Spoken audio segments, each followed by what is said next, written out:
Well, tennis star Maria Sharapova, she's failed a drug test at the Australian Open, testing positive for meldonium. Now, that's a drug added to the ban list this past year. It took effect in January, prompting sponsors like Nike to suspend their relationship with the athlete. Now, Sharapova, she held a press conference in Los Angeles saying that her doctor had prescribed the drug and that she didn't know that it was on the ban list, showed that there was an email notifying her that it was recently updated as a banned substance, but she just didn't notice it. Now, this drug, it's found to be a performance-enhancing drug by the International Tennis Federation, recently put on. She said, Joe, that she has a history of diabetes in her family, that she had an irregular EKG, that she's been taking it since 2006, that she just didn't know that it's a drug that helps blood flow more readily to tissue.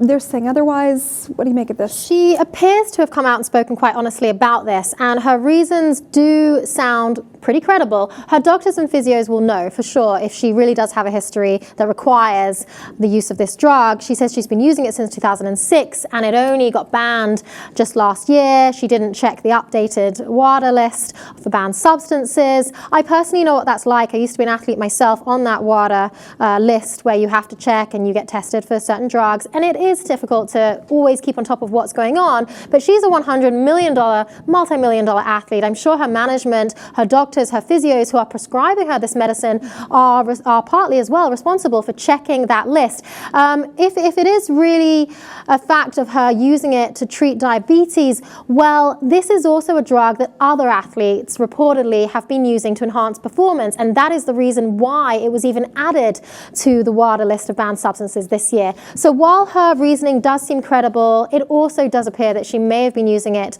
to enhance performance, but perhaps she didn't realize that it was added to the list. Right. Well, the WADA statement was, I found it to be innocuous of sorts, but they said this about the five-time Grand Slam singles champion. They said concerning the doping aspect, WADA is aware of the ongoing and highly publicized case concerning this tennis player, Maria Sharapova.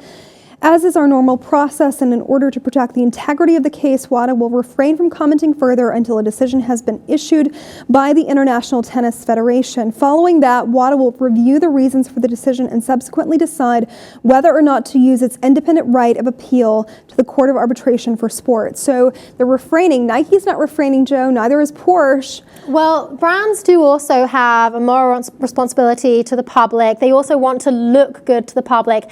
And as soon as one brand makes the decision to pull away from an athlete from sponsoring, it seems like it's always a domino effect. The other brands will pull away because they don't want to look like they're sponsoring someone who was taking drugs to enhance their performance. It's interesting, though, I just want to bring up that she may end up being banned from the Olympics this summer along with the Russian Athletics Federation. Do you think that she's fallen on the sword of this, so to speak, because of the allegations and subsequent suspension of Russian officials? Well, a positive test is a positive test, but certainly it doesn't look good for Russia.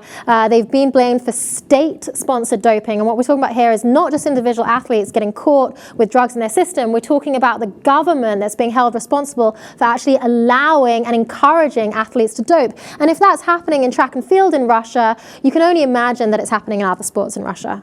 Well, Sharapova looks like she might be out of the Olympics.